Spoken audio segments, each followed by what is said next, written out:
ഇന്ന് നമ്മുടെ രാജ്യത്ത്, നമ്മുടെ മലയാള കേരളത്തിലും ഒരുപാട് വിദ്വേഷികൾ ഈ മദ്രസാ വിദ്യാഭ്യാസത്തെക്കുറിച്ച്, മദ്രസകളിൽ പഠിപ്പിക്കുന്നതിനെക്കുറിച്ച് ഒരുപാട് വ്യാജ കഥകളും അതുപോലെ തന്നെ വാർത്തകളും കാർഡുകളും ഒക്കെ ഉണ്ടാക്കി വിടുന്നുണ്ടായിരുന്നു.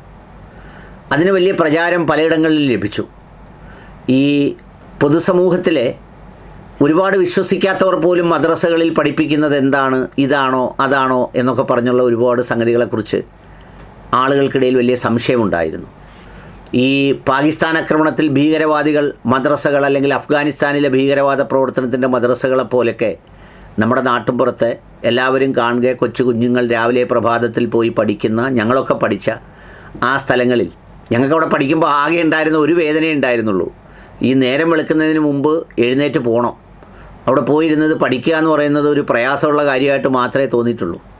പക്ഷേ അവിടെ പഠിപ്പിച്ചതൊക്കെ തന്നെയാണ് ഞങ്ങളുടെ ഈ യൗവനത്തിലും കൗമാരത്തിലും വാർദ്ധക്യത്തിലും അല്ലെങ്കിൽ മധ്യവയസ്സിൻ്റെ ഘട്ടത്തിലുമൊക്കെ പലപ്പോഴും പല ചിന്തകളായി മനസ്സിൽ വരാറുള്ളത്. അങ്ങനെ ഒരാളിനെ ചെയ്യാമോ, അങ്ങനെ പറയാമോ, കള്ളം പറയാമോ, കള്ളം പറഞ്ഞാൽ കണ്ണുകൂട്ടിപ്പോവും, അള്ളാഹിക്ക് ഇഷ്ടപ്പെടില്ല എന്നൊക്കെ പറയുന്ന തരത്തിലുള്ള ചില സംഗതികളൊക്കെയാണ് അന്ന് പഠിച്ചിരുന്നത്. ഞാനിപ്പോൾ ഇത് പറയാൻ കാരണം എന്താണെന്ന് ചോദിച്ചാൽ, ഒരു മദ്രസാ വിദ്യാർത്ഥിയുടെ ഒരു kindness of an act of kindness, ഒരു ദയയുടെ ചിത്രം വലിയ അന്താരാഷ്ട്ര മാധ്യമങ്ങളിലൊക്കെ വലിയ ചർച്ചയായി. തെലങ്കാനയിൽ കനത്ത വെയിലിൽ നിന്ന ഒരു ആടിൻ്റെ കുഞ്ഞിന്, ഒരു ചെറിയ ആടിന് ദേ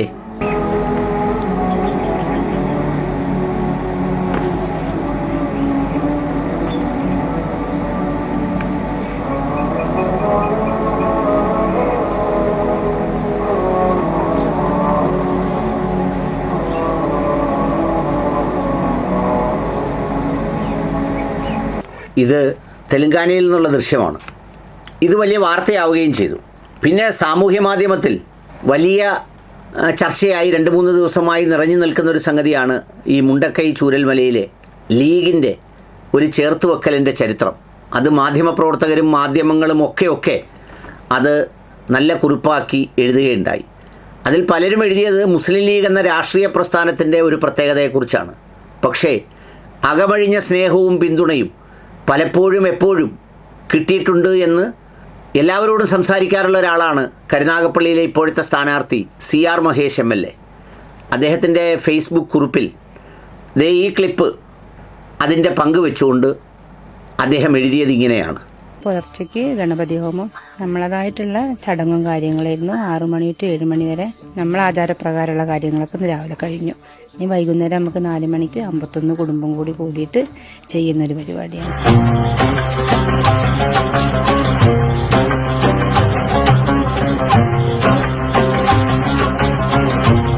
നന്നായിട്ട് പ്രാർത്ഥിക്കുക. ദൈവത്തിൻ്റെ അനുഗ്രഹം കൊണ്ട് ഈ വീട്ടിൽ, ഈ ഗ്രാമത്തിന് സമാധാനം എന്ന് പറയുന്നത് നമുക്ക് ഉണ്ടാവണം.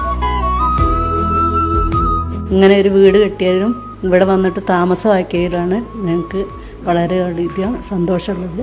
ജീവിതത്തിൽ ഇതുവരെ ഞങ്ങൾ ഇങ്ങനെ ഒരു വീട് കെട്ടി താമസിക്കുന്നത് ഞാൻ വിചാരിച്ചിട്ടില്ല, സ്വപ്നത്തെ പോലും വിചാരിച്ചിട്ടില്ല. ഇനി ഇവിടെ നിന്ന് അങ്ങോട്ട് ഞങ്ങൾക്ക് ഈ വീട് തന്നെയാണല്ലോ ജീവിതാവസാനം വരെ ഉണ്ടാവേണ്ടത്.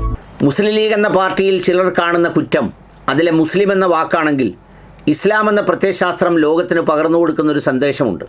ഉള്ളവൻ ഇല്ലാത്തവന് കൊടുക്കണം എന്ന പ്രത്യയശാസ്ത്രം.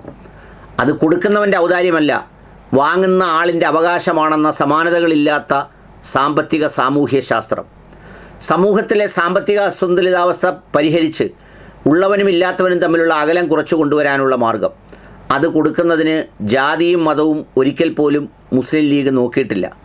ഒരിക്കൽ പോലും ചാരിറ്റി എന്ന വാക്ക് മലയാളികൾക്ക് സുപരിചിതമാകുന്നതിന് എത്രയോ കാലങ്ങൾക്ക് മുമ്പ് ജീവകാരുണ്യ പ്രവർത്തനം പൂർണ്ണമായ അർത്ഥത്തിൽ നടപ്പിലാക്കിയ രാഷ്ട്രീയ പ്രസ്ഥാനം ഇന്ത്യൻ യൂണിയൻ മുസ്ലിം ലീഗാണ് എന്ന് പറഞ്ഞ് മുസ്ലിം ലീഗിനെ അഭിനന്ദിച്ചുകൊണ്ടാണ് അദ്ദേഹം ആ കുറിപ്പിട്ടിരിക്കുന്നത്. അതിലൊരു കാര്യം കൂടി അദ്ദേഹം പറയുന്നുണ്ട്. ഇസ്ലാം മതം മുന്നോട്ട് വെക്കുന്ന മറ്റുള്ളവന് നൽകണം, ചേർത്ത് പിടിക്കണം, ഇല്ലാത്തവനെ ഉൾക്കൊള്ളണം, സഹോദരങ്ങളെ ആ സ്നേഹത്തെ ചേർത്ത് പിടിക്കണം എന്ന് പറയുന്ന വലിയൊരു സന്ദേശം. അത് ചാരിറ്റിയൊക്കെ പോപ്പുലർ ആവുന്നതിന് കാലങ്ങൾക്ക് മുമ്പ് തന്നെ സമ്പത്തിൽ നിന്ന് ഇത്ര ശതമാനം കൃത്യമായ സക്കാത്തും അതുപോലെ അളവറ്റ കണക്കില്ലാത്ത സദക്കയും അത് ചെയ്യലിൻ്റെ നിർബന്ധത്തെക്കുറിച്ച് പഠിപ്പിച്ച പ്രവാചക പഠനം, പടച്ചതമ്പുരാൻ്റെ നിർദ്ദേശം, അത് ഈ പറഞ്ഞ മദ്രസാ വിദ്യാഭ്യാസത്തിൻ്റെ ഏറ്റവും അടിസ്ഥാനപരമായ പാഠങ്ങൾ പകർന്നു നൽകുന്ന ഒരു സംഗതിയാണ്. ഇടയ്ക്കിടെ നമ്മുടെ ശശികല ഒക്കെ പൊട്ടിത്തെറിച്ച് പറയാറുണ്ട്, മദ്രസാ വിദ്യാഭ്യാസം ഹിന്ദു സമൂഹത്തിനില്ല ഇല്ല ഇല്ല എന്നൊക്കെ.